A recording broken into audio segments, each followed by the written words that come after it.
Jingzhou शहर के बीचों बीच मैंने एक अप्लायंस रिपेयर शॉप खोली थी। दुकान के बाहर एक बड़ी सी साइन लगाई जिस पर लिखा था, हम हर चीज रिपेयर करते हैं, ऊपर से स्पेसशिप और स्पेस स्टेशन, नीचे तक एयरक्राफ्ट कैरियर और न्यूक्लियर सबमरीन। जो भी इलेक्ट्रिसिटी पर चलता है वो हमारे लिए कुछ नहीं। मुझे क्या पता था कि एक दिन सच में कोई मिलिट्री वाला आ धमकेगा। उस दिन मैं दुकान में बोर बैठा था, तभी अचानक एक बेहद एलिगेंट शार्पली ड्रेस्ड औरत ने दरवाजा धकेल कर खोला। उसके चेहरे पर एक अजीब सी गंभीरता थी, जैसे वो यहाँ मजाक करने नहीं आई थी। सर, क्या आप सच में सब कुछ रिपेयर करते हैं? बिल्कुल करते हैं, मैंने मुस्कुराते हुए कहा। Nuclear submarine, aircraft carrier, space station, बड़े ऑर्डर्स पर डिस्काउंट भी मिलता है। ऑनेस्टी की गारंटी है। तो बताइए, आपको क्या रिपेयर करवाना है, न्यूक्लियर सबमरीन या एयरक्राफ्ट कैरियर? वो मेरी बात सुनकर जरा भी नहीं मुस्कुराई। बिना एक पल घुमाए उसने अपना ब्रीफकेस टेबल पर रखा और खोल दिया। अंदर एक चीज थी जो दिखने में बैटरी जैसी लगती थी, लेकिन जैसे ही मेरी नजर उस पर पड़ी मैं सीधा होकर बैठ गया। वो केयरफुली प्रोटेक्टिव फोम में लिपटी हुई थी। उसके ऊपर माइक्रोस्कोपिक सर्किट्स थे, छोटे छोटे क्रिस्टल जो एक कॉम्प्लेक्स नेटवर्क में एक दूसरे से जुड़े हुए थे। अगले ही पल मेरा दिमाग एकदम अलर्ट हो गया। ये क्या है? एक लिथोग्राफी मशीन का कैलिब्रेशन सेंसर मॉड्यूल, उसने सपाट आवाज में कहा। एक एक्सपेरिमेंट के दौरान पावर ओवरलोड हो गया, सेंट्रल कार्बन नीडल अरे जल गई और टूट गई। हमारे प्रोजेक्ट टीम को इसकी तुरंत जरूरत है। उसका नाम था चेन किंच। वो लॉन्ग एकेडमी ऑफ साइंसेज में रिसर्चर थी। उस एक्सीडेंट की वजह से पूरा प्रोजेक्ट ठप पड़ गया था। देश के कई स्पेशलाइज्ड इंस्टीट्यूशंस पहले ही हाथ खड़े कर चुके थे कि इसे जल्दी रिपेयर करना नामुमकिन है। अगर वो पूरी तरह लाचार न होती तो इस छोटी सी अजीब दुकान में कभी कदम न रखती। मिस,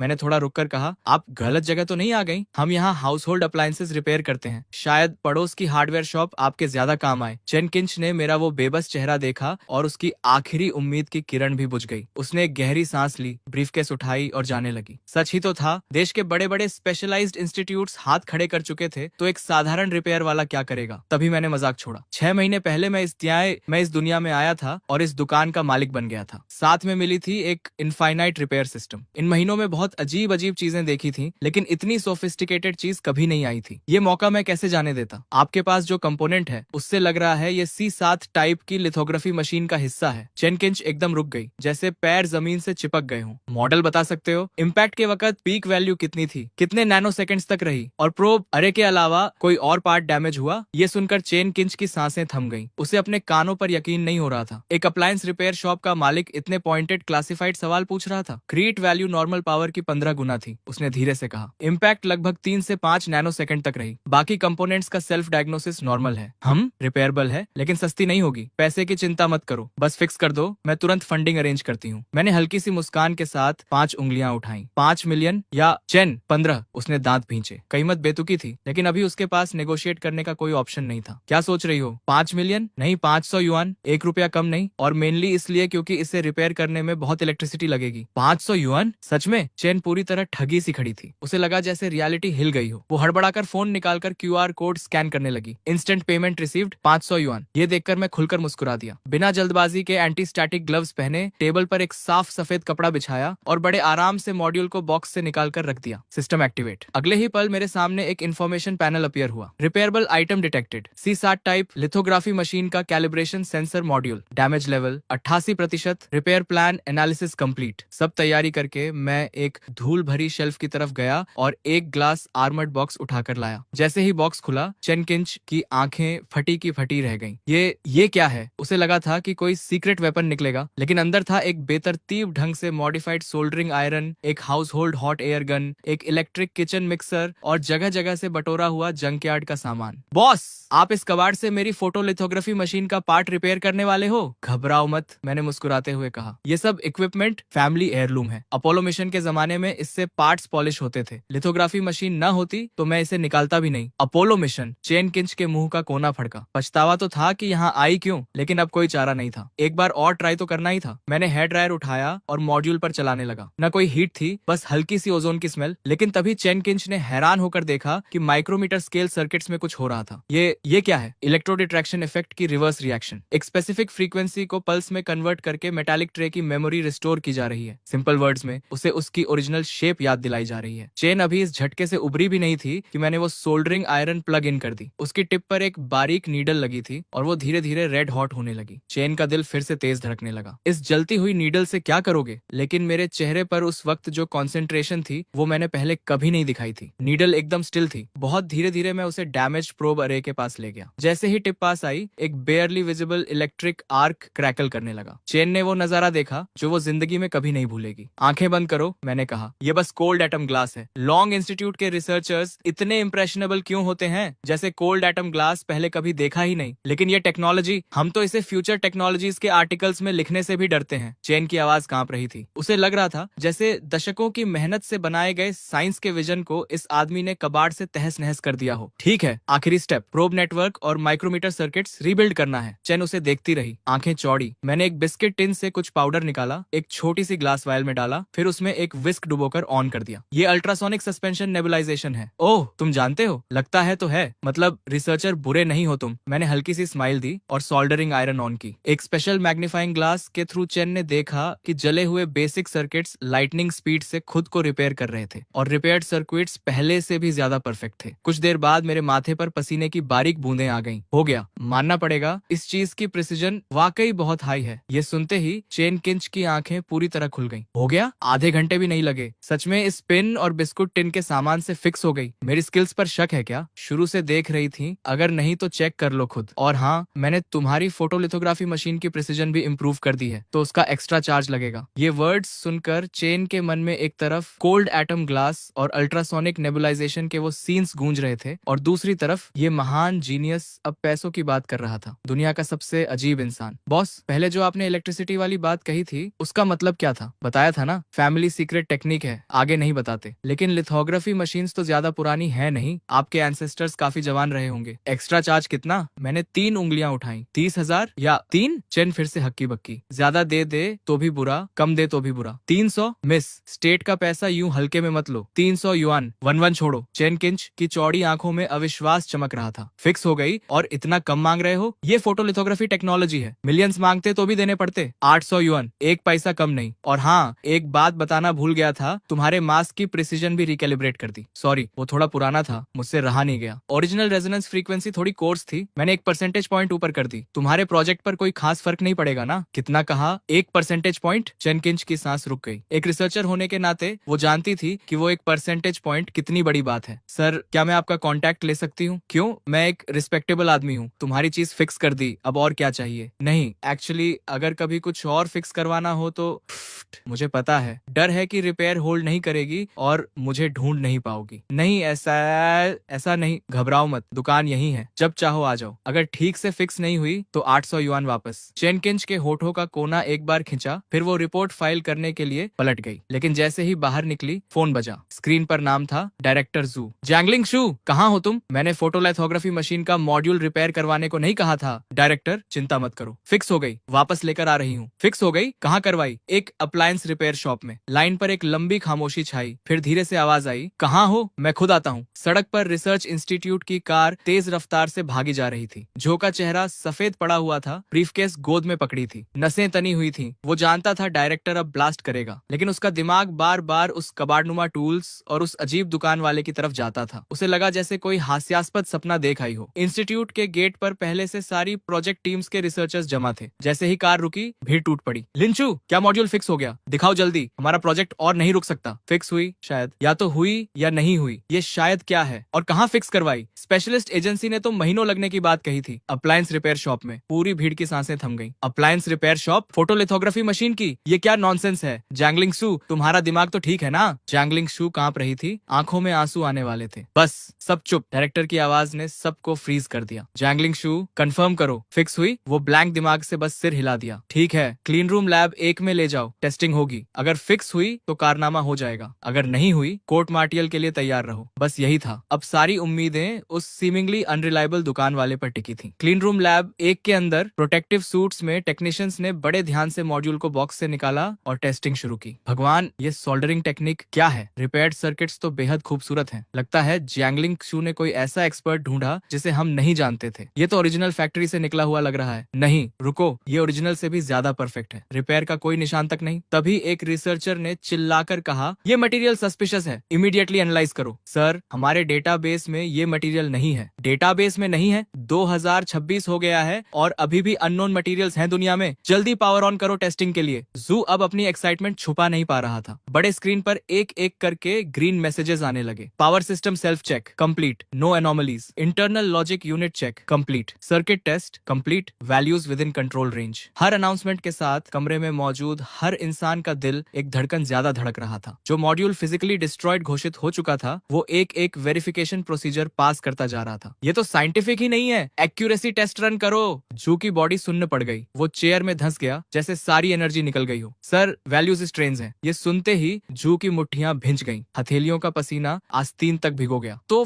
फेल हो गई? जू एकदम कुर्सी से उछला। नहीं सर, ये वैल्यूज किसी बहुत हाई लेवल फोटोलिथोग्राफी मशीन जैसी हैं। हम जो यूज कर रहे थे उससे 1% पॉइंट ज्यादा। मुझे शक है ये हमारा मॉड्यूल ही नहीं है, लेकिन अभी दुनिया में किसी के पास भी ऐसी टेक्नोलॉजी नहीं होनी चाहिए। 1% पॉइंट ज्यादा। जो कि आंखें पलटी और वो बेहोश होकर गिर पड़ा। लेकिन बाकी सब यूफोरिक थे। स्क्रीन पर स्क्रॉल हो रहे डेटा को टकटकी लगाए देख रहे थे और एक कोने में चेन किंच अभी भी वहीं खड़ी थी, ब्लैंक एक्सप्रेशन के साथ। तो कैलिब्रेशन मॉड्यूल फिक्स हो गई? फिक्स नहीं जैंगलिंग सू, ये ब्रेक थ्रू है। तुमने एक कारनामा कर दिया। वो अपनी तरफ उंगली उठाते हुए बोली। मैंने? अभी तो डायरेक्टर कोर्ट मार्शल की बात कर रहे थे। एक पल में कारनामा कैसे? जैंगलिंग सू, इस बड़ी टेक्निकल डिफिकल्टी को ओवरकम करने में तुम्हारे एक्सेप्शनल परफॉर्मेंस के लिए मैं तुम्हें इस रिसर्च टीम का हेड नियुक्त करता हूँ। वो अपनी आंखों पर यकीन नहीं कर पा रही थी। लॉन्ग अकेडमी ऑफ साइंसेज में काम करना ही एक ऑर्डिनरी इंसान के लिए पिनिकल था। टीम लीडर बनना उसकी सोच से भी बाहर था। क्या ये सब उस मॉड्यूल रिपेयर की वजह से था? और उस मोमेंट में पहली बार उसे यकीन हुआ उस सीमिंगली अनरिलायबल लड़के की बातों पर। वो 1% एक्यूरेसी इंप्रूवमेंट भी सच था। बताओ चीफ जैंगलिंग, सारे स्पेशलाइज्ड एजेंसीज ने हाथ खड़े कर दिए थे। तुम किसके पास गई थी? आर्मी सब कॉन्ट्रैक्टर, जनरल स्टाफ का कोई बिगविग? इतनी इंपॉर्टेंट मैटर के लिए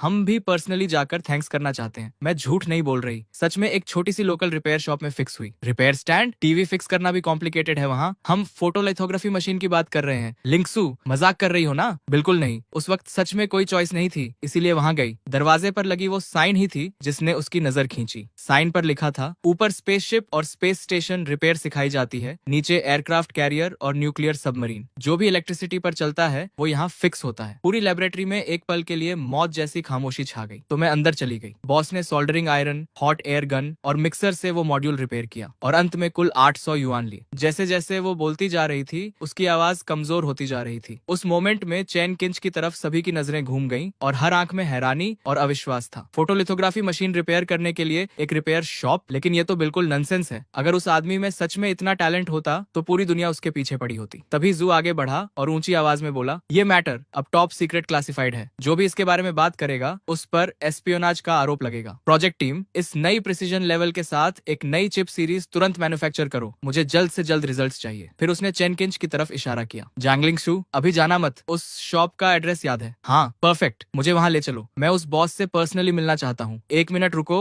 मैं कुछ लेकर आता हूँ। अगर वो इस चीज को फिक्स कर सकता है तो मैं उसे जो चाहे दे दूंगा। मैं? जू? कुछ ही मिनट्स में जू भागते हुए आया, लेकिन जो चीज उसके हाथ में थी उसे देखकर चैन किंच का दिल एक बीत रुक गया। ये तो नन सैटेलाइट नेविगेशन सिस्टम चिप है। आप उसे ये दिखाने जा रहे हो? क्या ये रिपेयर भी हो सकती है? थोड़ी देर बाद दोनों कार से मेरी शॉप पर पहुंचे। चैन किंच अंदर आते ही फेमिलियर अंदाज में बोली, बॉस, काफी दिनों बाद इस बार कोई और भी साथ लाई हूँ। कोई झगड़ा करने आया है? नहीं बॉस, गलत मत समझो। आपने जो डिवाइस रिपेयर किया था वो परफेक्टली काम कर रही है। ये मेरे एक एल्डर हैं। इन्होंने सुना है कि आप बहुत टैलेंटेड हो, कुछ दिखाना चाहते हैं आपको। अच्छा, झगड़ा नहीं है तो ठीक है, आओ, लॉयल कस्टमर हो तो ये फेवर कर देता हूँ। दिखाओ क्या लाए हो। जू ने शॉप में घुसते ही आसपास असेस करना शुरू कर दिया था। जगह उसकी कल्पना से भी ज्यादा डेलिपेटेड थी। उसने सोचा था कि इतनी कॉम्प्लेक्स डिवाइसेस रिपेयर करने वाली जगह पर कम से कम प्रोफेशनल इक्विपमेंट तो होगा, लेकिन यहाँ कोई स्पेशलाइज्ड इक्विपमेंट नहीं था, बल्कि ये तो किसी ऑर्डिनरी रिपेयर शॉप से भी ज्यादा पुराना और अजीब था। मेरी बात सुनकर जू ने ब्रीफकेस खोली। बॉस देखो, क्या ये रिपेयर हो सकती है? मैंने चिप उठाई और देखने का नाटक किया। असल में मेरे दिमाग में सिस्टम चिल्ला रहा था, सिस्टम सिस्टम स्कैन करो अभी। Repairable item detected. नंदो number 3 satellite navigation chip encrypted military version. Damage level 92%। Main logic gate blown. Data buffer failure military version. जैसे ही वो दरवाजे से अंदर आया था मुझे पता लग गया था कि ये कोई ऑर्डिनरी आदमी नहीं है, लेकिन आर्मी का होगा ये नहीं सोचा था। लग रहा है दुनिया सच में छोटी होती जा रही है। यंग मैन, ये चिप है, नंदो सैटेलाइट का नेविगेशन चिप है। मेन लॉजिक गेट उड़ गई है, डेटा बफर भी साथ गया। सडन सर्च की वजह से हुआ होगा। तुम्हारे प्रोटेक्शन मेजर्स सच में बहुत कमजोर हैं। पूरी वर्कशॉप में एक पल के लिए डेथली साइलेंस छा गई, जो कि उन थकी हुई आंखों में पहली बार पूरी तरह एस्टॉनिशमेंट का एक्सप्रेशन आया। लगता है इस लड़के में दम है। तो बॉस, फिक्स कर सकते हो ना? प्राइस की बात करो। मैंने 5 उंगलियां उठाई और जो की नाक के सामने हिलाई, जो मन में खुश हो गया। 5 लाख, ठीक है 5 लाख। 5 करोड़ भी होते तो डील था। QR कोड से दे दो या कैश? नहीं नहीं, 5 लाख नहीं, 500 युआन। क्या 500 युआन? 500 युआन में तो चिप का बॉक्स भी नहीं आता। ये प्राइस तो देश की कटिंग एज टेक्नोलॉजी का अपमान है। टेक इट और लीव इट। तुम रिसर्चर्स को पैसा बहुत आसानी से मिल जाता है। 500 और 1 पैसा नहीं, वरना मैं हाथ नहीं लगाता। फिक्स करेंगे बॉस, करेंगे। चेन किंच ने झट से फोन निकाला और पेमेंट QR स्कैन कर दिया, जो बस हेल्पलेसली ये सीन देखता रहा। देश की स्ट्रैटेजिक कटिंग एज चिप एक यंग मैन ने 500 युआन में रिपेयर के लिए एक्सेप्ट कर ली। अगर वो रेगुलर कस्टमर ना होती तो मैं इसे लेता भी नहीं। तुम सच में सोचते हो मैं 500 युआन के लिए परेशान हूँ? सीरियसली? जू का चेहरा थोड़ा खुला। तुम इसे स्मॉल मैटर बोल रहे हो? ये पूरे नंडू सैटेलाइट का मेन कंपोनेंट है। ये लड़का अभी इतना सीरियस था, एकदम चाइल्डिश कैसे हो गया? डायरेक्टर चिंता मत करो, बॉस हमेशा ऐसे ही है। टैलेंटेड लोगों का टेम्पर ऐसा ही होता है। जू का चेहरा लाल हो गया। वो एक कोने में मुड़ा। मैंने एक छोटा बॉक्स निकाला और खोला। जू का दिल मुंह को आ गया। अंदर था एक पुराना मैनुअल डेंटिस्ट ड्रिल। कहाँ से ढूंढ के लाया था भगवान जाने। एक पुरानी प्लायर्स और एक चीज जो मैनुअल कॉफी ग्राइंडर जैसी दिखती थी। ये सारा कबाड़ स्क्रैप डीलर भी 5 यूरो में नहीं लेता। जो से रहा नहीं गया। कांपती उंगली से उस पाइल की तरफ इशारा करते हुए उसकी आवाज भी कांप रही थी। आप इस सबसे मेरी चिप फिक्स करने वाले हो? क्यों? मेरे टूल्स पसंद नहीं आए? तो अपनी चिप वापस ले जाओ और खुद स्टडी करो। मेरी छोटी सी शॉप इतने इंपॉर्टेंट क्लाइंट्स के लिए बनी नहीं है। ये कहकर मैंने नाराजगी से टूल्स रख दिए और चेयर पर बैठ गया। मास्टर शू, प्लीज रिपेयर करवाना है हमें, और वैसे भी पैसे दे चुके थे। चेन किंच ने बीच में आकर सिचुएशन संभाली। बूढ़ा जू अंदर से जल रहा था, लेकिन उसने फोर्स कर खुद को शांत किया। मैंने जू को एक नजर से देखा, फिर धीरे से ट्वीजर्स उठाई। उसी मोमेंट में चेन किंच ने मेरा स्पेशल मैग्नीफाइंग ग्लास उठा लिया। लेंस के थ्रू जू और चेन किंच दोनों ने एक इनक्रेडिबल सीन देखा। ये टेक्निक क्या है? लग रहा है फ्ली को पर्म दे रहे हो। जू को गूजबम्स आ गए। उसे लगा जैसे जिंदगी भर की साइंटिफिक रिसर्च बेकार हो गई। अगर एक साधारण आयरन से चिप फिक्स हो जाती है तो मैंने इतना पढ़ा क्यों? पहले पता होता तो 20 यूरो का आयरन ले आता सुपरमार्केट से, 500 युआन बच जाते। जैंगलिंग सू, सच में इसी तरह फोटोलिथोग्राफी मशीन फिक्स हुई थी? ये तो सब दिखावा लगता है, रिपेयर जैसा कुछ दिख ही नहीं रहा। डायरेक्टर देखो ये पाउडर। इस टेक्निक का नाम अल्ट्रासोनिक एटोमाइजेशन सस्पेंशन है। Ultrasonic atomisation suspension? ये क्या होती है? मैनुअल्स में है। मैंने उनकी बातों का जवाब देने की जहमत नहीं उठाई और डेंटिस्ट ड्रिल उठा लिया। उसे पाउडर में डुबोया और चिप के डैमेज्ड एरियाज रिपेयर करने लगा। प्रोसेस फोटोग्राफी मॉड्यूल जैसी ही थी, बस मटेरियल्स अलग थे। टूल की टिप से चिप के सर्किट पर बेयरली विजिबल इलेक्ट्रिक आर्क्स कूद रही थी, हर माइक्रो फ्रैक्चर को प्रिसिजली रिपेयर करती हुई। किसी सुपर हीरो मूवी से भी ज्यादा एब्सर्ड था ये नजारा। ठीक है, हो गया, लेकिन ये नंदो सैटेलाइट नेविगेशन चिप थी, इतने कम टाइम में रिपेयर हो गई? किसी स्पेशलाइज्ड इंस्टीट्यूट में तो रिपेयर प्लान बनाने में ही महीने लग जाते। और क्या करूं? ड्रम्स बजाऊं? रिबन कटिंग सेरेमनी करूं? डायरेक्टर साहब स्पीच दें? जो को गाली देने की जबरदस्त इच्छा हुई। लड़के में टैलेंट तो कमाल का है, लेकिन जबान सांप जैसी है। एक ही लाइन में दम निकाल दिया। उसने देखा मैं कैजुअली टूल्स बॉक्स में फेंक रहा हूँ, जैसे अभी कोई टोस्टर फिक्स किया हो जो ऑन नहीं हो रहा था। इतना नॉनशलेंट। एक बड़ी सी अब्सर्डिटी की लहर जू को डुबो गई। मैं पागल हो गया हूँ या सपना देख रहा हूँ? ये कैसे पॉसिबल है? जू का चेहरा स्केरलेट हो गया। सांस लेने में भी तकलीफ हो रही थी। डायरेक्टर ठीक हो? बस एक छोटी सी चीज फिक्स की है, यहाँ मर मत जाओ, मुझे इस शॉप से रोजी रोटी चलानी है। नहीं ठीक हूँ। जू कंपोजर वापस लाने की कोशिश कर रहा था। डायरेक्टर आदत डालनी पड़ेगी, बॉस का यूजुअल प्रोसीजर यही है। Usual procedure? जीजेंग एक्सू, तुम्हें अंदाजा है मुझे कितना शौक लगा है ये देखकर? पूरी एकेडमी के सैकड़ों एक्सपर्ट्स जो प्रॉब्लम सॉल्व नहीं कर पाए, इसने पुरानी डेंटिस्ट ड्रिल और एक हेयर क्लिप से फिक्स कर दी। ग्रैंडपा तुम्हारी चीज फिक्स हो गई। वैसे मंथली सिग्नेचर एल्गोरिदम थोड़ा बेसिक था तो मैंने उसे इम्प्रूव कर दिया। लोअर लेवल पर केजेस की संख्या भी कम थी, लेआउट भी ठीक नहीं था, वो भी फिक्स कर दिया। बच्चों का खेल। मैंने एक लंबी सांस ली। मेरा इरादा था जू से एक्स्ट्रा 200 युआन मांगने का, लेकिन वो पहले ही हांफने लगा था तो छोड़ दिया। बूढ़े को तकलीफ नहीं देनी थी। इतने कम टाइम में चिप फिक्स ही नहीं की, एल्गोरिदम भी ऑप्टिमाइज किया और पूरी स्ट्रक्चर भी रीअरेंज कर दी। क्या ये इंसेनली पॉसिबल है? ठीक है, चिप वापस लो, इस बार एक्स्ट्रा चार्ज नहीं करूंगा। सस्ते में छूट रहे हो। मंथली सिग्नेचर फ्रीक्वेंसी अब ज्यादा स्टेबल होगी। थ्योरी में सिंक्रोनाइजेशन एरर 1-2 यूनिट कम होनी चाहिए। एग्जैक्ट कितनी कम होगी कैलकुलेट नहीं कर पाया। वापस जाकर खुद मेजर कर लेना। जो से और बर्दाश्त नहीं हुआ। आंखें पलटी, पैरों से जान निकल गई और वो जोर से जमीन पर गिर पड़ा। उधर लॉन्ग एकेडमी के क्लीन रूम नंबर 1 में भी हलचल मची हुई थी। हर चेहरे पर वैसी गंभीर गंभीरता थी जैसे कोई बैटल फाइट कर रहा हो। Photo sensitive resin layer uniformity verification complete, margin of error with in acceptable limits. Mask calibration के दौरान टारगेट एक्यूरेसी 1% बढ़ी। अलाइनमेंट पैरामीटर्स रिकैलकुलेट हो रहे हैं। Vacuum chamber pressure stable, preset value reached. चारों तरफ से रिपोर्ट्स आ रही थी, आवाजों में अर्जेंसी थी। चीफ इंजीनियर देंग बड़े स्क्रीन को एकटक देख रहे थे, ईयरपीस में आती आवाजें सुनते हुए। एक परसेंटेज पॉइंट इंप्रूवमेंट, सबसे इनसेन एक्सपेरिमेंट। अगर ये कंफर्म हो गया तो चाइना ऑप्टिकल टेक्नोलॉजी में बाकी दुनिया को बहुत पीछे छोड़ देगा। और ये सब एक छोटी सी वर्कशॉप के रिपेयर से। वो अभी भी यकीन नहीं कर पा रहे थे। एक्सपोजर प्रोसीजर लॉन्च करो, देंग ने इंटरकॉम पर फाइनल ऑर्डर दिया। एक लो हम सुनाई दी और मशीन स्टार्ट हुई। सबने सांसें रोक ली। ये मोमेंट ऑफ ट्रूथ था। डेटा स्क्रीन पर फ्रैंटिकली स्क्रोल हो रहा था। हर कैरेक्टर जैसे अपनी अलग हार्ट बीट से पल्स कर रहा था। Exposure complete, sharp reveal, drawing, हर स्टेप टेक्स्ट बुक परफेक्ट था। जब रोबोटिक आर्म ने वो गोल्डन वेफर जिस पर अनगिनत लोगों की उम्मीदें टिकी थी टेस्ट टेबल पर रखा तो डेंग का दिल रुकते रुकते बचा। परफेक्ट टेस्ट रिजल्ट, ऑनल यूनिट्स एंड पैरामीटर्स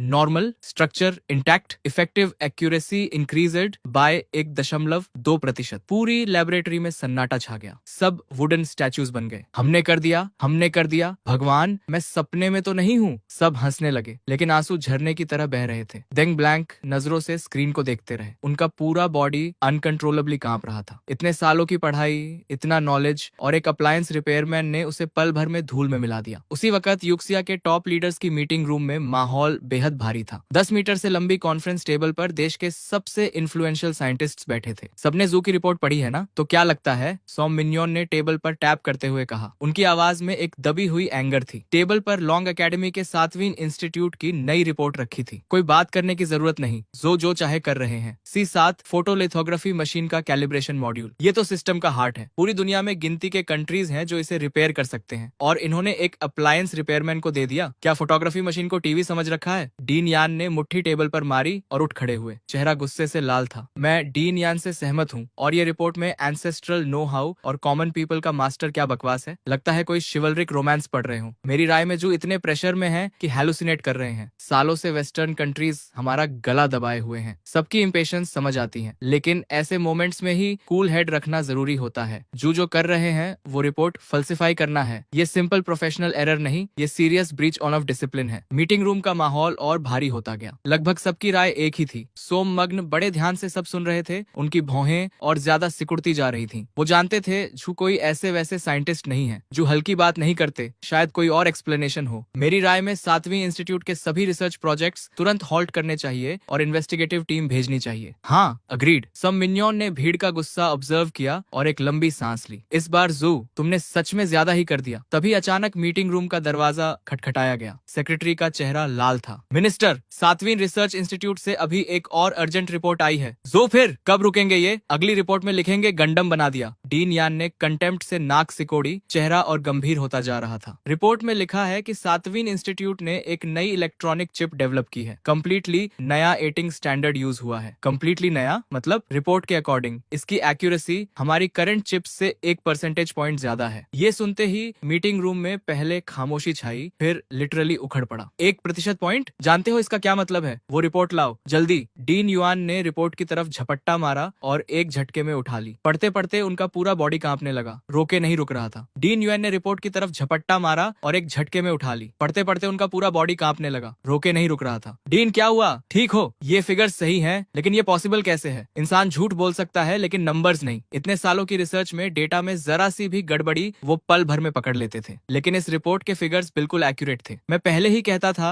जू डायरेक्टर सालों से हैं, वो कभी कुछ गलत नहीं करते, लेकिन ये केस बहुत अजीब है। क्या हो सकता है कि ये उनकी पुरानी रिसर्च का कल्मिनेशन हो, कोई पीक पर पहुंचना और किस्मत से ब्रेक थ्रू हो गई। किस्मत? 1% पॉइंट और तुम उसे किस्मत बोल रहे हो? सोम मिन्जुआंट ने आर्ग्यूमेंट को इग्नोर किया। उन्होंने क्विकली रिपोर्ट उठाई और डिटेल में एग्जामिन की। कुछ देर बाद उनकी नजर भी 1.2% ब्रेक थ्रू और नई चिप के बीच डोलने लगी। जेंटलमैन, इन रिपोर्ट्स का डेटा इररिफ्यूटेबल है। इसका मतलब जू की पहली रिपोर्ट किसी भी हालत में फेक नहीं हो सकती। लेकिन अब असली प्रॉब्लम ये रिपेयर शॉप है। सोम मिन्जुआंट ने एक गहरी सांस ली। चेहरे पर हैरानी थी लेकिन ज्यादा कंफ्यूजन। अप्लायंस रिपेयर, लोगों के बीच छुपा हुआ मास्टर, एंसेस्ट्रल नो हाउ, ये सब वर्ड्स नॉर्मल लगते हैं, लेकिन एक साधारण अप्लायंस रिपेयरमैन जो फोटोलिथोग्राफी मशीन फिक्स कर दे और सबसे जरूरी बात वो सक्सीड भी हो गया, ये मेरे लिए मानना बहुत मुश्किल है। हम फोटोलिथोग्राफी मॉड्यूल की बात कर रहे हैं, ऐसी चीज जिसे दुनिया में गिनती के कंट्रीज रिपेयर कर सकते हैं। ये एक साधारण अप्लायंस रिपेयरमैन से कैसे होगा? शायद डीन जू जू कुछ छुपाने की कोशिश कर रहे हो। शायद ये अप्लायंस शॉप एक्चुअली डीन जू का कोई सीक्रेट बेस हो। शायद वो कुछ और ही हाइड करना चाहते हैं, एक एकेडमिक ने भौहें सिकोड़कर कहा। मीटिंग रूम में फिर से शोर उठ गया। चिप के रिजल्ट्स ने उन्हें स्पीचलेस कर दिया था, लेकिन जितनी हैरानी थी उतनी ही क्यूरियोसिटी उस अप्लायंस शॉप के बारे में बढ़ती जा रही थी। हमें जरूर पता लगाना होगा। चाओली, कुछ आदमी लेकर जाओ और वो शॉप ढूंढो। देखो ये जगह सच में एग्जिस्ट करती है या नहीं, और याद रहे बिल्कुल डिस्क्रीट रहना। अगले दिन होश संभाल कर मैंने शॉप फिर से खोली। कल जू मेरी शॉप के बीच में ही बेहोश हो गए थे। किस्मत से एम्बुलेंस जल्दी आ गई, वरना जो कुछ 100 युआन कमाए थे वो भी जाते। तभी 2 मिडिल एज्ड आदमी पर्पस के साथ अंदर आए। एकदम सीधे खड़े, चेहरे स्टर्न, कपड़े ऑर्डिनरी लग रहे थे, लेकिन उनसे एक ऑरा निकल रहा था जो आम इंसान से बिल्कुल नहीं मिलता था। बस माथे पर साइन लिखा होना बाकी था। Plain clothes cop. अंदर आते ही सर्वे करने लगे। ये कस्टमर्स का बिहेवियर तो बिल्कुल नहीं था। कल एक केस गया, आज 2 और आ गए। मेरी छोटी सी शॉप अब ट्रेंडी स्पॉट बनने वाली है। बॉस, अभी खुले हो? हाँ खुले हैं। जेंटलमैन, क्या फिक्स करवाना है? इंपोर्टेड वॉशिंग मशीन जो टर्न नहीं हो रही, या अमेरिकन रेफ्रिजरेटर जो कूल नहीं कर रही? बॉस,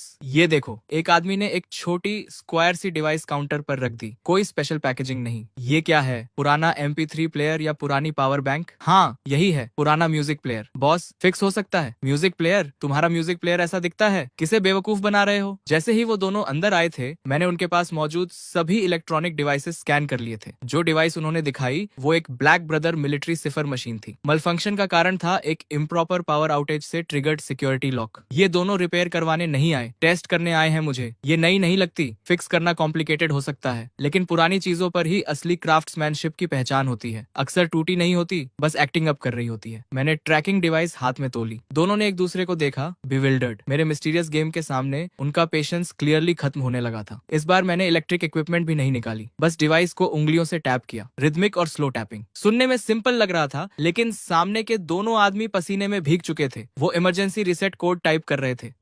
मैं पहचान गया, ये नेशनली रिकॉग्नाइज्ड ट्रैकिंग डिवाइस है। ये रिसेट सीक्वेंस एक्चुअली डिवाइस को बिना डिटेक्ट हुए डिस्ट्रॉय करने के लिए डिजाइन किया गया है। लेकिन एक अप्लायंस शॉप का मालिक ये कैसे जान सकता है? शक की आंधी उन्हें घेर ही रही थी कि मेरे हाथ में पकड़े डिवाइस की रेड लाइट फ्लैश करने लगी। लो, हो गया। मैं कहा था ना, इस तरह की गैजेट को बस एक अच्छे ओवरहॉल की जरूरत होती है। 20 युआन QR कोड से मैंने डिवाइस सीधे टेबल पर फेंकी और 2 उंगलियां उठाई। दोनों कंप्लीटली डम्फाउंडेड थे। ये तुम्हें कैसे पता? क्या पहले ही बताया था ना, फैमिली सीक्रेट। ग्रैंडफादर ने यही ट्रिक से गांव के ट्रैक्टर की कॉन्स्टिपेशन ठीक की थी। फिर मैं रुका। लेकिन जेंटलमैन, तुम मुझे ये डिवाइस लाकर MP3 प्लेयर बताते हो? ये बहुत ऑनेस्ट नहीं है। अगर मैंने सच में इसे म्यूजिक प्लेयर समझ लिया होता और खोल के तोड़ दिया होता तो किसकी गलती होती? ये सुनते ही दोनों के रोंगटे खड़े हो गए। एक बिजली सी उनके बॉडी से गुजरी। उन्होंने सोचा था ये यंग मैन कुछ नहीं जानता, लेकिन वो तो जैसे ही अंदर आए थे, इसने सब फिगर आउट कर लिया था। बस बकवास बंद करो, पेमेंट करो और जाओ। बिना पे किए जाने की कोशिश मत करना। यहाँ हर तरफ सर्वेलेंस कैमरास हैं। देते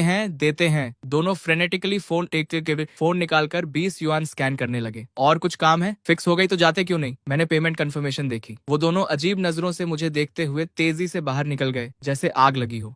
लेकिन शॉप से थोड़ी दूर जाते ही दोनों कार में बैठ गए और गहरी सांस ली। सर, हम बोल रहे हैं, क्या वो शॉप एग्जिस्ट करती है? हाँ, शॉप डेफिनेटली एग्जिस्ट करती है। बस ये आदमी थोड़ा क्रीपी है, जितना हमने सोचा था उससे कहीं ज्यादा। जैसे ही हम थ्रेशोल्ड पर गए, उसके ट्रैप में आ गए। उसने तुरंत समझ लिया क्या फिक्स करवाना है, और वो एनक्रिप्टेड अनलॉकिंग मेथड भी जानता है। हमारा एनक्रिप्टेड अनलॉकिंग मेथड। ये कैसे पॉसिबल है? ये microphone top of the line है। नेशंस के बीच एस्पिनाज ऑपरेशंस काउंटर करने के लिए स्पेसिफिकली डिजाइन की गई है। मिनिस्टर, मैं जो कह रहा हूँ वो सच है। इस रिपेयर शॉप का ओनर बहुत सस्पिशियस है। इस तरह एक्सप्लेन करना कॉम्प्लिकेटेड है। ठीक है, दोनों अभी घर जाओ। हॉस्पिटल के डिसइंफेक्टेंट की स्मेल जो के नथुनों में भर गई। हार्ट मॉनिटर की फेंट स्टेडी बीप गूंज रही थी। सर, आंख खुल गई। चिप, मेरी चिप कहाँ है? चिप यहाँ है। छोटा केस झट से उनके पास लाया गया। जू ने जल्दी से चिप देखी, सेफ और साउंड। दिल की धड़कन आखिरकार नॉर्मल हुई और एक राहत की सांस निकली। मुझे हॉस्पिटल से जाना है। डॉक्टर ने कहा है अभी कंडीशन अलाउ नहीं करती, रेस्ट चाहिए। इम्पॉसिबल, ये क्रूशियल मोमेंट है, मुझे निकलना ही होगा। जो जिद से उठ खड़े हुए और जल्दी से कपड़े पहने। नंदो सैटेलाइट चिप को सीने से लगा लिया। कभी ये सिर्फ स्क्रैप मेटल का ढेर था, लेकिन अब ये उनकी सबसे कीमती चीज थी। कार लाओ, अभी चलते हैं। थोड़ी देर बाद 7वीं रिसर्च इंस्टीट्यूट की बिल्डिंग सामने आई। कई सिक्योरिटी चेक पॉइंट्स पार करके कार एडमिनिस्ट्रेशन बिल्डिंग के सामने रुकी। जैसे ही कार रुकी, एक व्हाइट कोट पहने रिसर्चर घबराए हुए चेहरे के साथ दौड़ता हुआ आया। क्या हुआ? डायरेक्टर, सेंट्रल सिस्टम्स से लोग आए हैं, अभी लैब में हैं। Central systems? इतनी अचानक? 7वीं कहीं रिसर्च इंस्टीट्यूट में इंस्पेक्शन के लिए आए थे। फोटोलिथोग्राफी मशीन के लिए डेवलप की गई नई प्रिसीजन चिप जो 1% ज्यादा एक्यूरेट है। शायद उन्हें यकीन नहीं हुआ तो पर्सनली देखने आ गए। क्या कहा? 1% ज्यादा प्रिसीजन वाली चिप कंप्लीट हो गई। ये सुनते ही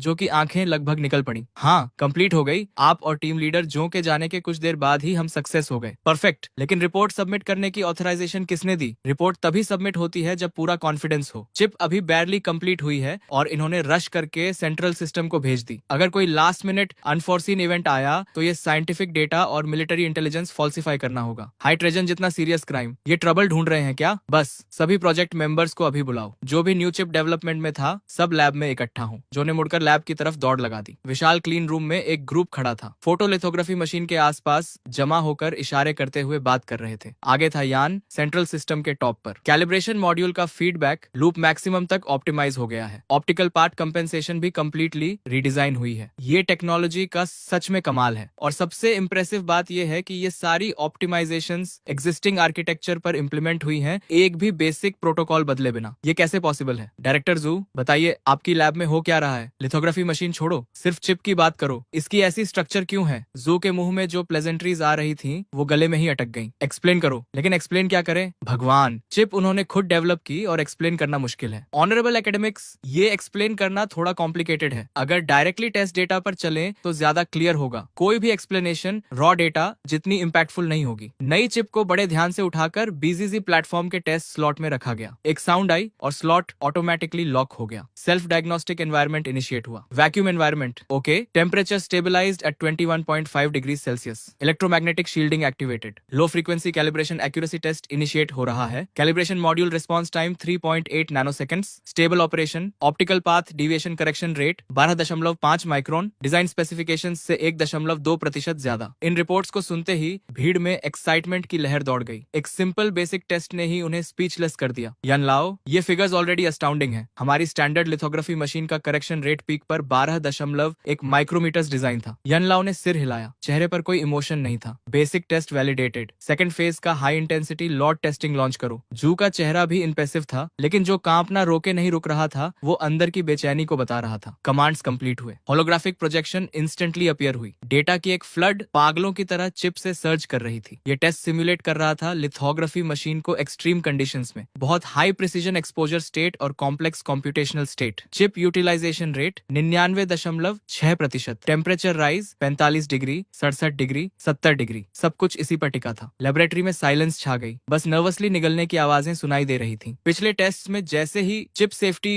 टेम्परेचर पार करती थी, सेल्फ प्रोटेक्शन मोड एक्टिवेट हो जाता था, फ्रीक्वेंसी गिर जाती थी और कैलिब्रेशन परफॉर्मेंस क्रैश कर देती थी। लेकिन इस मोमेंट में होलोग्रामिक स्क्रीन पर कैलिब्रेशन रिस्पॉन्स टाइम का डेटा वही था, 3.8 नैनोसेकंड्स। हिला नहीं। टेम्परेचर स्टेबलाइज हो गई थी, 76 डिग्री सेल्सियस। एल्डर यान और बाकी सब होलोग्राम को घूरते रहे। आंखों में डिसबिलीफ साफ झलक रहा था। ये चिप इतने टेम्परेचर पर स्टेबल कैसे रह सकती है? इसकी हीट डिसिपेशन कैपेसिटी स्टेबलाइज कैसे हो गई? ये तो उनके सारे ट्रेडिशनल साइंटिफिक अंडरस्टैंडिंग को उलट कर रख देने वाली बात थी। तभी जू के दिमाग में एक विम आई। वो सेंट्रल सिस्टम के अपने लीडर्स को इम्प्रेस करना चाहता था और उसने बिना किसी की परवाह किए अनाउंस कर दिया, सभी स्टेशनों तैयार हो जाओ। Final test. लिथोग्राफी मशीन का एक्सट्रीम वाइब्रेशंस में ऑपरेशन का सिमुलेशन, हाई टेम्परेचर और कॉम्प्लेक्स इलेक्ट्रोमैग्नेटिक इंटरफेरेंस के साथ अल्ट्रा प्रिसीजन कैलिब्रेशन और रेजिस्टेंस टेस्टिंग शुरू करो। ये सबसे डिमांडिंग प्रोटोकॉल है। कोई भी चिप इसे विदस्टैंड नहीं कर सकती। कमरे में एक सन्नाटा छा गया क्योंकि सब जानते थे कि चिप इंस्टेंटली जल जाएगी। एल्डर यान ने जू को रोकने की कोशिश की। ओल्ड जू, हम ऑलरेडी इस नई चिप की सक्सेस देख चुके हैं और टेस्टिंग की कोई जरूरत नहीं, ये तो परफेक्ट से भी ज्यादा है। लेकिन जू उस वक्त किसी पागल की तरह था, किसी की सुनने को तैयार ही नहीं था। एल्डर यान ने आवाज तेज की, जू, मेरा ऑर्डर सुना नहीं? अभी बंद करो ये टेस्ट। मैंने कहा नहीं होगा। मैं देखना चाहता हूँ कौन हाथ उठाने की हिम्मत करता है। यन सच में अंदर से घबरा रहा था। इतनी एक्स्ट्रॉर्डिनरी चिप, और अगर जू की इस जिद की वजह से वो बर्बाद हो गई तो सबका दिल टूट जाता। सभी टेस्टिंग यूनिट्स के हेड्स के हाथ हवा में ही जम गए थे। माथे से पसीना गालों तक बह रहा था। एक तरफ सेंट्रल सिस्टम था जिसका रैंक इंस्टीट्यूट से कहीं ऊपर था, दूसरी तरफ उनका डायरेक्ट सुपीरियर जो था। किसी को भी दुश्मन बनाना तबाही होती। फिर भी रिसर्चर्स में जो देव का ऑर्डर तोड़ने की हिम्मत नहीं आई। लिथोग्राफी मशीन जो अभी अभी रुकी थी वो दोबारा चालू हो गई। स्क्रीन पर होलोग्रामिक प्रोजेक्शन का डेटा फिर से फ्रैंटिकली स्क्रॉल करने लगा। यान ने चेतावनी दी, जो देव, सुन लो, अगर ये एक्सपेरिमेंट फेल हुआ तो कोर्ट मार्टियल के लिए तैयार रहो। लेकिन देव ने जैसे सुना ही नहीं। एल्डर यान की आंखें स्क्रीन पर जमी थी। कैलिब्रेशन डिविएशन रेट का डेटा ऊपर नीचे उछल रहा था। मतलब चिप एक्सट्रीम कंडीशंस में भी भी ऑप्टिकल पाथ कैलिब्रेशन मेंटेन कर रही थी। तभी अचानक होलोग्राफिक प्रोजेक्शन पर फाइनल डिविएशन रेट आया और वो था जीरोस की एक पूरी लाइन, 0 डिवीजन, 0 एरर। पूरे कमरे में जैसे वक्त रुक गया। सबकी आंखें फटी की फटी रह गईं। क्या मैं सपना देख रहा हूँ? फिर से टेस्ट करो। एल्डर यान का चेहरा लाल हो गया था। दांत इतने जोर से भींचे हुए थे कि पीसने की आवाज कमरे में सुनाई दे रही थी। वो पागल बूढ़ा इस चिप को बर्बाद करके ही दम लेगा। लेकिन इस बार टेक्नीशियंस ने 1 सेकंड भी नहीं लगाया। होलोग्राफिक प्रोजेक्शन रीस्टार्ट हुई और रिजल्ट फिर 0।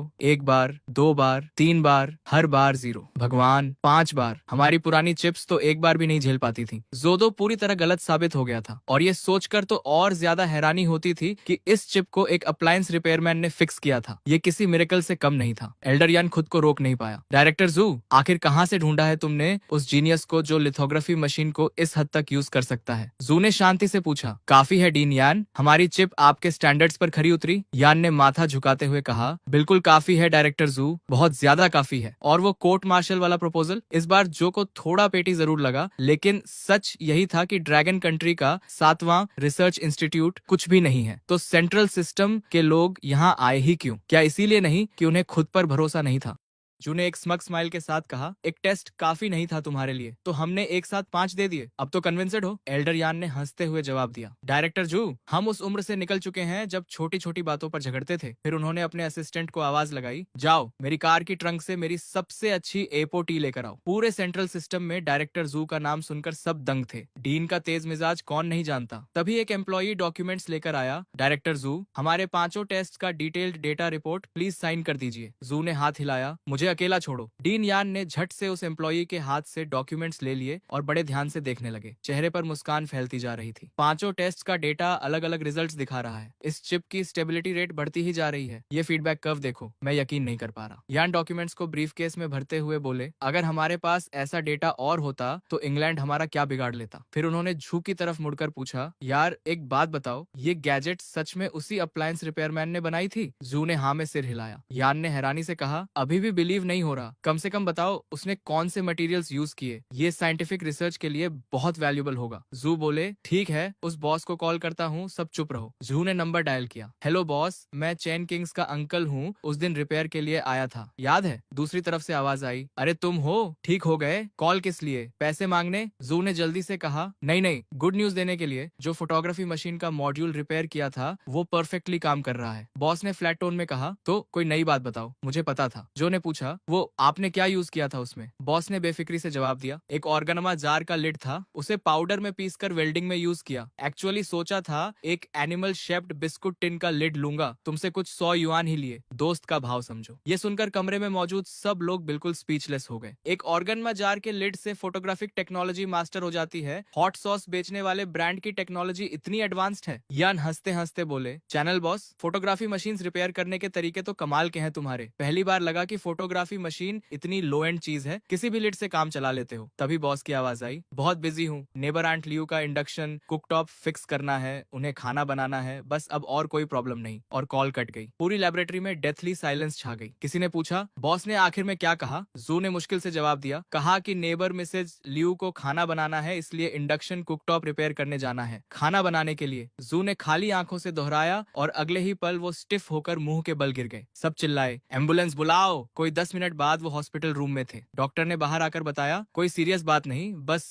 सडन इमोशनल आउटबर्स्ट की वजह से ब्लड प्रेशर स्पाइक हो गया। इनकी उम्र में स्ट्रॉन्ग इमोशंस से बचना चाहिए। ये सुनकर जू का दिल जो अभी अभी डूब रहा था थोड़ा शांत हुआ। स्ट्रॉन्ग इमोशंस और ऑर्गेनमा जार के लिड से रिपेयर हुई फोटोग्राफी मशीन से ज्यादा पावरफुल इमोशन क्या होगा? ये तो सारी साइंटिफिक थ्योरीज को उलट देने वाली बात थी। बाकी सब रिसर्चर्स जू के पास आ गए। डायरेक्टर जू, उस बॉस से दोबारा कांटेक्ट करवाइए। हमें जानना है कि फोटोग्राफी मशीन रिपेयर करने वाले लिड की होगनमा ब्रांड कौन सी है। ये चाइना के लिए बहुत जरूरी है, आप अकेले मत रखिए इसे। जो ने हाथ उठाया। घबराओ मत, क्रेडिट कहीं नहीं जाएगा। बस उस बॉस का मिजाज बहुत कड़क है, हमारी स्टेटस उसकी नजर में कुछ नहीं। सही मौका देखकर उसे देश की सेवा के लिए कन्विंस करूंगा। सबने समझदारी से सिर हिलाया। उधर दोपहर की सुस्त धूप में मैं सुबह का काम निपटाकर आराम कर रहा था। हाथ सिर के पीछे रखे कुर्सी पर हिलते हुए सोच रहा था कि आज खाने में क्या होगा। तभी बाहर से एक जानी पहचानी आवाज आई। Little Chen. अरे लिटिल चेन, खाया नहीं अभी तक? देखो इंडक्शन हॉब फिक्स हो गया। कितनी जल्दी। ग्रैंडमा ने ब्रेस्ड पोर्क बनाया है, आओ चखो, मैंने मुस्कुराते हुए कहा। शुक्रिया ग्रैंडमा। सच कहूँ तो 800 मसालों वाला रेस्टोरेंट का खाना भी उस होममेड खाने के सामने कुछ नहीं जो सिर्फ नमक और डार्क सोय सॉस से बने कहीं ज्यादा स्वादिष्ट होता है। ग्रैंडमा बोली, शुक्रिया तो मुझे करना चाहिए, तुम रिपेयर के पैसे भी नहीं लेते। आज तुम्हारे बिना ग्रैंडमा खाना भी नहीं बना पाती। तुम तो ऑफिशियल कस्टमर सर्विस से भी बेहतर हो। इधर ये बातें हो रही थी, उधर सेंट्रल सिस्टम के मेन ऑफिस में 2 आदमी खड़े थे जिनके सिर इतने झुके थे कि लगभग जमीन छू रहे थे। उनके सामने डेस्क पर बैठे मेन्जुआंट की पीठ बिल्कुल सीधी थी और सामने रखा था वो बग जो मैंने रिपेयर किया था, एक military grade bug, alpha rated security, जिसकी कोर टेक्नोलॉजी को कई रिसर्च इंस्टीट्यूट्स ने मिलकर फाइनलाइज किया था और एक छोटी सी रिपेयर शॉप के मालिक ने उसे हैक कर लिया था। कितना वक्त लगा उसे? 5 मिनट नहीं, 6 मिनट। एक मिलिट्री ग्रेड स्पाई डिवाइस बिना किसी टूल के हैक किया। तुम मुझे बेवकूफ समझते हो? मेन्जुआंट की आवाज में गुस्सा साफ था। एक ऑफिसर ने जवाब दिया, सर ये सच है, हम म्यूजिक प्लेयर बोलकर गए थे। उसने लेते ही top secret reboot sequence type किया, वो सिस्टम भी एक्टिवेट कर दिया जिस पर हम काफी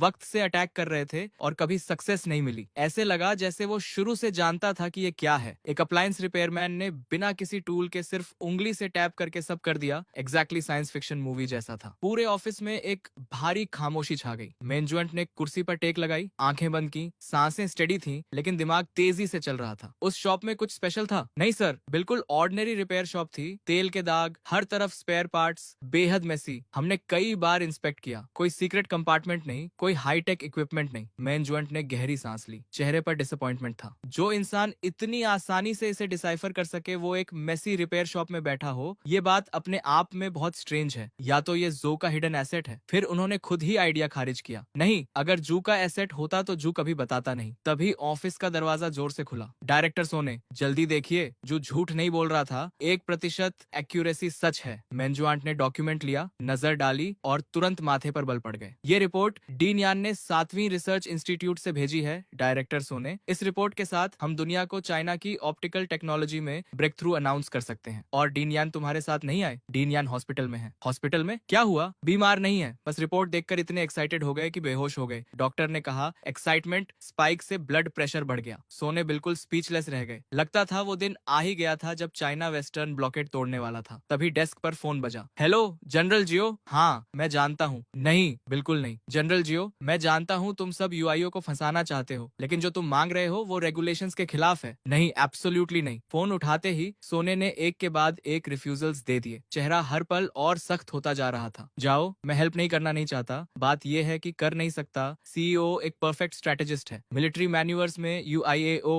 हर कमांडर का नाइटमेयर होता है। वो कभी रूल्स से नहीं खेलता, उसकी टैक्टिक्स बेहद कनिंग है। पिछले साल जाओ की elite armoured division exercise area का आधा हिस्सा भी पार नहीं कर पाई थी कि कमांड ने पूरी यूनिट को वाइप्ड आउट डिक्लेयर कर दिया। जाओ की आवाज आई। योशियो के साथ मैन्यूवर्स में एक ही रूल है कि कोई रूल नहीं। वायो सुन, इस बार exercise future high tech war पर फोकस्ड है। हम पुरानी आर्मी से फ्यूचर वॉर नहीं लड़ सकते, तुम्हें मेरी हेल्प करनी होगी। इस बार मुझे योशियाओ को कॉर्नर करना ही है। सोने बोले, ओल्ड मैन जाओ, आर्मी के अपने रूल्स हैं, रिसर्च इंस्टीट्यूट के अपने, दोनों अलग सिस्टम्स हैं। इंस्टीट्यूट का इक्विपमेंट मिलिट्री कन्फ्रंटेशन में यूज नहीं हो सकता। सोने का चेहरा तन गया था। अगर उसने हेल्प की तो बहुत बड़ी गलती होगी। एक्सरसाइज कमांड वेपन्स इंस्पेक्ट करेगी और शक सीधे उन पर आएगा। जाओ बोले, रूल्स तोड़ने के लिए ही बनते हैं। इंसान जिंदा होते हैं, एक बार हेल्प करो, अपने बेस्ट ट्रेन्ड सोल्जर्स तुम्हारी सिक्योरिटी पर लगा दूंगा, साथ में 20 साल पुरानी म्योटे की कुछ बॉटल्स भी। मेरे पास गार्ड्स हैं, दारू की कमी भी नहीं। ब्रदर सोने, एक काम करो, लेजर या इलेक्ट्रोमैग्नेटिक पल्स वेपन कुछ भी दे दो। लैब का कोई प्रोटोटाइप जिसमें थोड़ी सी भी पोटेंशियल हो, बस इतना काफी है। जाओ की आवाज में लगभग गिड़गिड़ाहट थी। सोने के माथे पर पसीना आ गया। वो जानते थे कि ये मैन्यूवर्स आर्मी के लिए कितनी जरूरी थी। तुमसे इक्विपमेंट लिया तो एक्सरसाइज का कोई मतलब नहीं रहेगा, ये तुम्हें टफ बनाने के लिए है। जाओ बोले, ब्रदर योशियाओ की टैक्टिक्स को ट्रेनिंग कह रहे हो तुम? Hypersonic missiles, drone launches, exactly science fiction जैसा है। मेरे रेडार्स डिटेक्ट भी नहीं कर पाते और कमांड बोल देती है एक्सरसाइज खत्म। अगर सच में नहीं दे सकते तो कम से कम प्रिसीजन गाइडेंस चिप्स दे दो, मैं खुद वॉरहेड्स पर इंस्टॉल कर लूंगा। जनरल जाओ, ये प्रिंसिपल की बात है। मिनिस्टर सोने, आप तो सच में रोल मॉडल हैं, तो फिर मेरी लाश उठाने आ जाना। जाओ ने फोन पटक दिया। सोने हाथ में साइलेंट रिसीवर लिए बैठे रहे। इस बार उन्होंने सच में जाओ को नाराज कर दिया था। उधर रिसर्च इंस्टीट्यूट 7 की लैब में मशीन्स की गुनगुनाहट के बीच लैब कोट्स में रिसर्चर्स इधर उधर भाग रहे थे। एक रिसर्चर ने दूसरे से पूछा, डायरेक्टर जू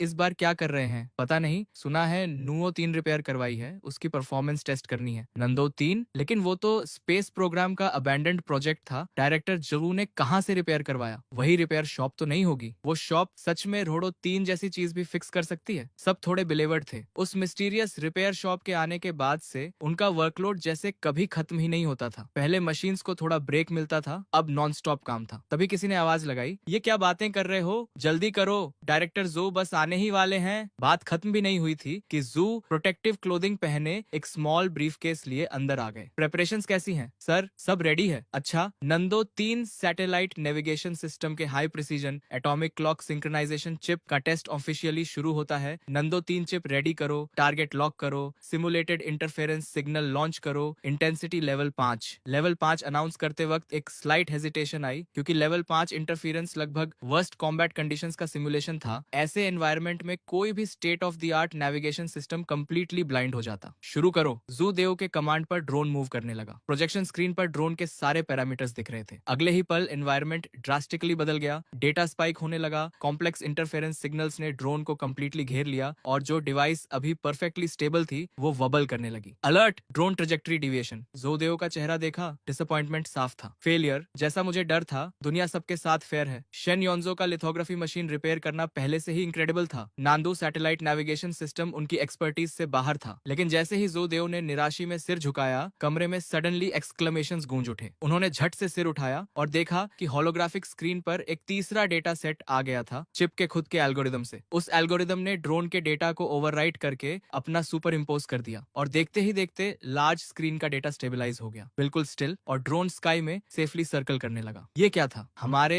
सैटेलाइट्स में ऐसा कुछ होता है, लेकिन नांडू सैटेलाइट में नहीं था, लेकिन चेन बॉस के पास था। जू के चेहरे पर एक्सट्रीमली स्मग स्माइल आ गई। मैंने अंदर एल्गोरिदम थोड़ा ट्यूब किया था, लेकिन मुझे खुद नहीं पता था कि मेरी रैंडम सी मॉडिफिकेशन से ड्रोन लेवल 5 इंटरफेरेंस में भी सर्वाइव कर लेगा। किसी ने आवाज में वंडर के साथ कहा, इस बंदे को इंस्टीट्यूट में ले आए तो क्या ही बात हो, लेकिन आखिर ये बॉस है कौन? क्या वो सच में कुछ भी फिक्स कर सकता है? भीड़ में क्यूरियोसिटी बढ़ गई। एयरलाइनर मॉड्यूल फॉल्टी था, फिक्स कर दिया। नांडू चिप नंबर 3 फिक्स कर दिया, और हर बार जो उसके हाथ से निकलता है वो पहले से बेहतर होकर निकलता है। ये सुनकर सीन फ्रीज हो गया। सब स्टंट थे। ये डेटा सिर्फ नंदो नंबर 3 की सक्सेस नहीं था, ये यूक्सिया की साइंटिफिक रिसर्च हिस्ट्री में एक अनप्रेसिडेंटेड ब्रेक थ्रू था। इधर जू फोन डायल कर रहे थे। हेलो चेन बॉस, मैं हूँ। रिया चिप नंबर 3 के बारे में, वो जो आपकी शॉप में ऑलमोस्ट डेड हो गई थी। बॉस की आवाज आई, तो कॉल किस लिए? पैसे मांगने? नहीं, गुड न्यूज देने के लिए। आपने जो चिप रिपेयर की वो अब 100th ऑफ अ मिलीमीटर तक स्टेबल है। ट्रूली रिमार्केबल रिजल्ट है। बॉस ने फ्लैट टोन में कहा। ठीक है, और कुछ? जू एक्साइटेडली बात करते रहे, लेकिन दूसरी तरफ से कोई एंथुजियाज्म नहीं था। सरप्राइज नहीं है बॉस इस डेटा से? सरप्राइज क्यों हूँ? मुझे चार्लेटन समझते हो। मेरे प्रिंसिपल्स हैं, तुमसे कुछ 100 युआन लिए हैं। क्या लगता है बेकार लिए? बॉस, वो बात नहीं है। बीप, कॉल कट गई। जू थोड़ा लॉस्ट फील कर रहे थे। लगा जैसे वो खुद ही ट्रैप में फंस गए। एक रिसर्चर ने पूछा, मिस्टर डायरेक्टर ठीक है? हाँ, ये चिप इंस्टॉल करो, मुझे एरोस्पेस डिपार्टमेंट जाना है। रिया नंबर 3 एरोस्पेस डिपार्टमेंट से ही आई थी। उन्होंने कहा था कि ये रिपेयर नहीं होगी और लक ट्राई करने के लिए जो को दे दी थी। उधर शहर के दूसरी तरफ एक military vehicle aerospace systems department की तरफ स्पीड से जा रही थी। बैक सीट में जियो का चेहरा बिल्कुल ठंडरस था। उस स्टबन म्यूल ने हेल्प नहीं की। ठीक है, एरोस्पेस सिस्टम्स डिपार्टमेंट में जेंकीवेन से डायरेक्टली मिलता हूँ, कम से कम यहाँ उड़ने वालों का ख्याल रखा जाता है। इस सोच के साथ जाओ के दिल में उम्मीद जागी। एरोस्पेस सिस्टम्स डिपार्टमेंट के अंदर फिगर्स इधर उधर भाग रहे थे। इनडिस्क्राइबेबल केओस था। जेंकीवेन का ऑफिस किसी ऑफिस जैसा बिल्कुल नहीं लग रहा था। वॉर टाइम कमांड पोस्ट जैसा था। फोन्स लगातार बज रहे थे। भीड़ का आना जाना किसी मार्केट प्लेस से कम नहीं था। सब जैसे हाइपर एक्टिव मोड में थे, बस चेहरों पर अर्जेंट लिखा होना बाकी था। मिनिस्टर साहब, ड्रोन इंजन्स की रिपोर्ट पर सिग्नेचर चाहिए। 1 मिनट रुको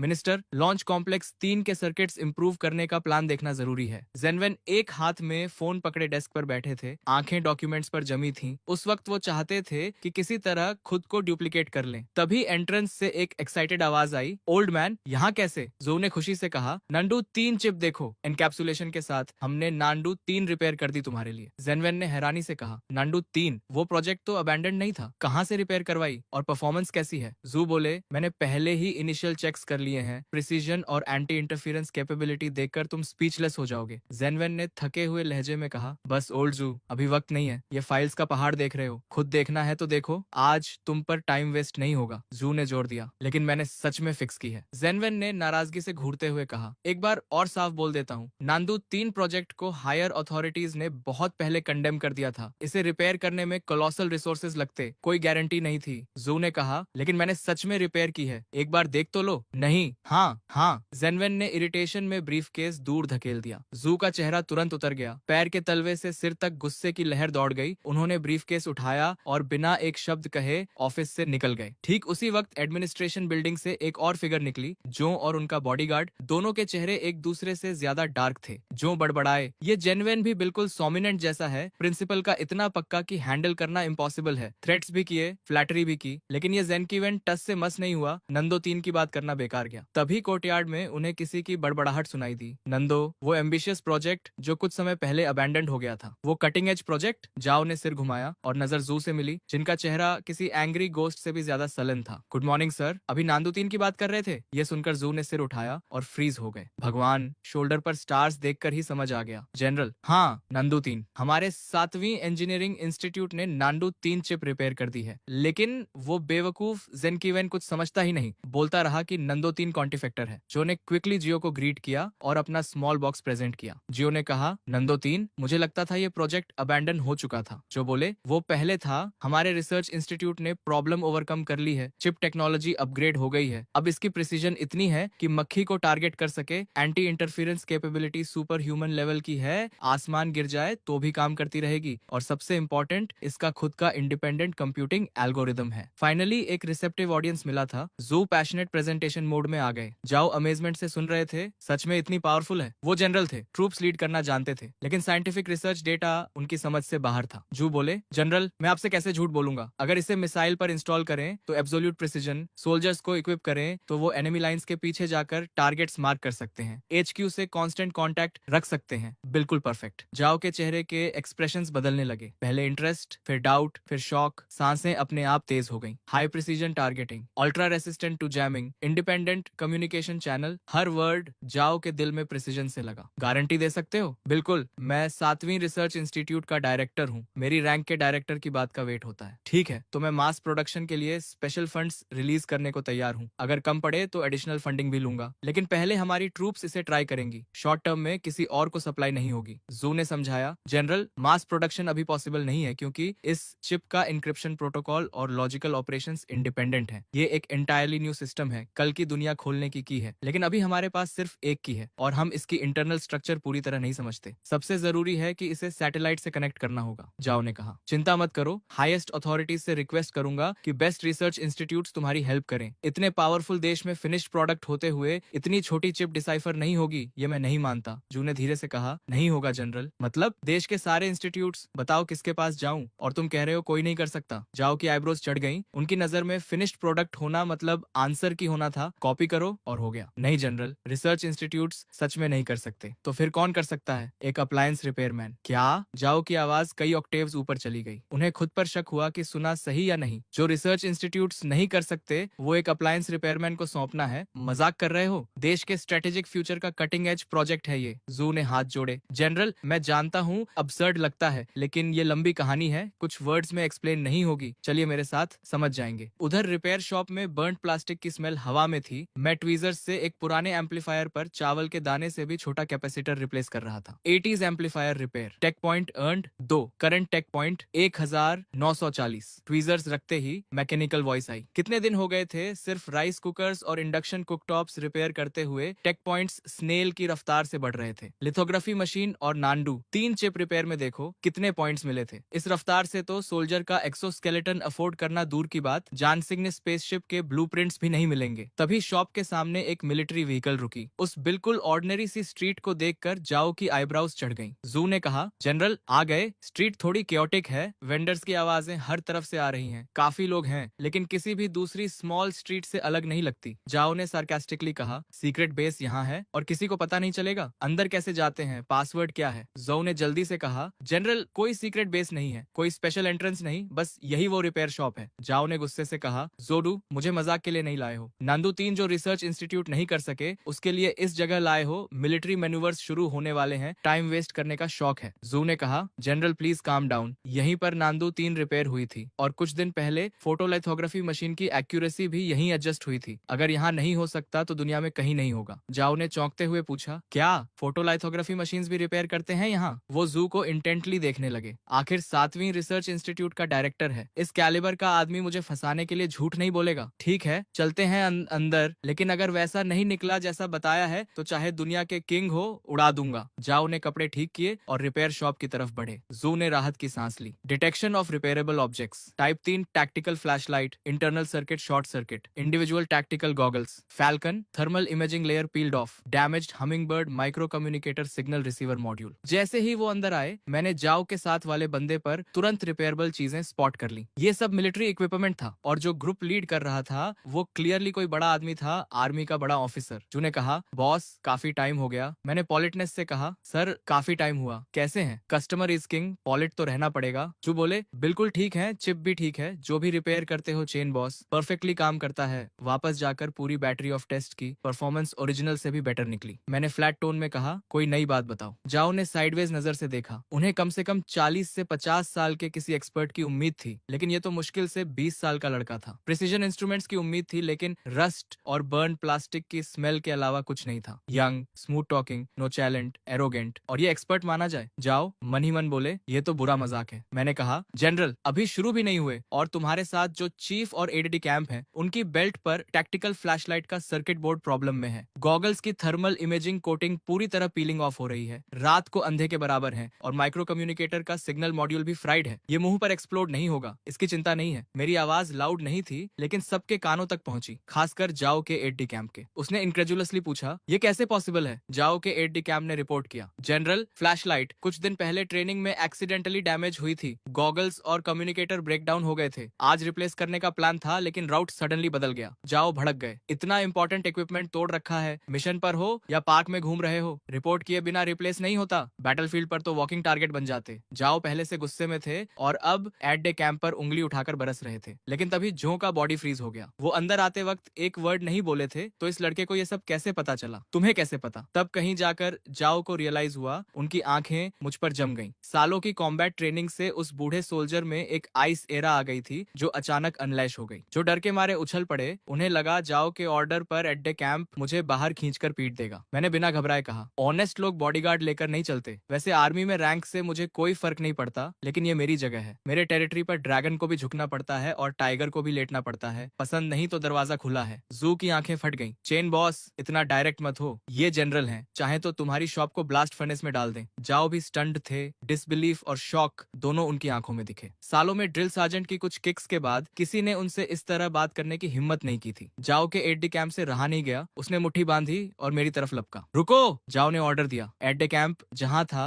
वहीं फ्रीज हो गया और पीछे हट गया। मैंने कामली कहा, ये रिपेयर शॉप है, बॉक्सिंग रिंग नहीं। लड़ना है तो बाहर जाओ। ऊपर से मैं काम था, लेकिन अंदर से डर के मारे जान निकल रही थी। उस बॉडीगार्ड की मसल्स बैगी क्लोथ्स के नीचे से भी दिख रही थी। अगर उसकी मुट्ठी मेरे सिर पर पड़ती तो इस स्टोरी का यही एंड हो जाता। जू ने क्विकली टॉपिक चेंज किया। चेन बॉस, पिछली बार नांडू 3 चिप रिपेयर की थी, हम उसे वॉरहेड पर इंस्टॉल करवाना चाहते हैं, ट्रैकिंग फंक्शन के लिए। क्या कर सकते हो? मुझे सडनली इंटरेस्ट हुआ। ये तो सीरियस मैटर है, आखिर करना क्या है? जाओ ने ग्रेवली देखते हुए कहा, अम्निशन है। हमारी ब्लू आर्मी में एक UIA है, हर बार उससे हारते हैं, इस बार जीतना है। कर सकते हो? मैं समझ गया। अगर मैंने मना किया तो ये सारे पुराने नए हिसाब चुकता कर देंगे। मैंने कहा, बिल्कुल हो सकता है, लेकिन इतने पैसे चाहिए। मैंने 5 उंगलियां उठाई। जू ने खुशी से फोन निकाला भी। 500 हो जाएगा, हो जाएगा। मैंने रोका, इस बार 50,000। क्यों? पहले 500 थे, अचानक इतना? क्योंकि इनकी शक्ल पसंद नहीं आई, मेरे साथ बदतमीजी की। 50,000 तो दोस्त का भाव है। मैंने जाओ की तरफ इशारा किया। जाओ ने बिना झिझके कहा, 50,000 मंजूर, और काम अच्छा हुआ तो 50,000 और। अगले ही पल पेमेंट कंफर्मेशन का बीप आया, और इस तरह ये बड़ा कॉन्ट्रैक्ट मेरे हाथ लग गया। वो मेरा काम सॉल्व कर देंगे, लेकिन ये काम यहाँ नहीं होगा। मैंने कहा, काम तुम्हारी जगह पर होगा। जाओ ने पूछा, क्यों? ये